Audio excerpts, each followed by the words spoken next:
It is pure truth that even a small leaven of humility and courage engenders resilience, progress, and growth. It is pure truth that resentful rejection of the price of finite being multiplies suffering endlessly and unnecessarily. What is the ultimate expression of those truths taken to their final conclusion? Who is to say who we are and what we might be capable of achieving if we develop the courage to accept our terrible fates, live in truth, and stumble uphill? This is the question posed by Christianity in its very essence.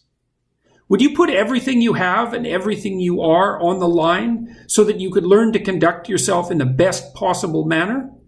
Would you be willing to allow who you might be to continually and painfully triumph over who you currently are?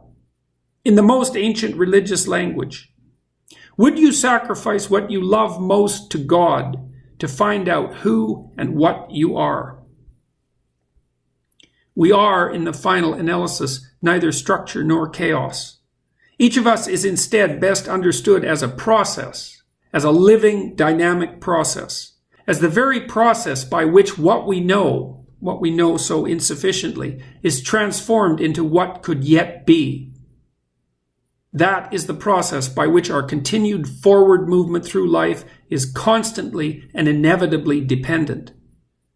To understand that, and to welcome it, that is voluntary acceptance of the necessity of eternal transformation as an alternative to nihilistic despair or desperate and fatal identification with the state.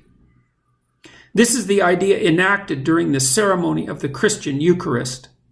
Incorporation of the body of Christ is the symbolic transformation of the participant, not into a believer of a set of facts, religious though those facts may appear, but into the active imitator of Christ, into the person willing to undergo whatever death is necessary to bring about the next and better state of being, into the person willing to embrace his or her confrontation with the tragedy and malevolence of life, to learn from that process of embrace and to move one step closer, in consequence, to the eternally receding city of God.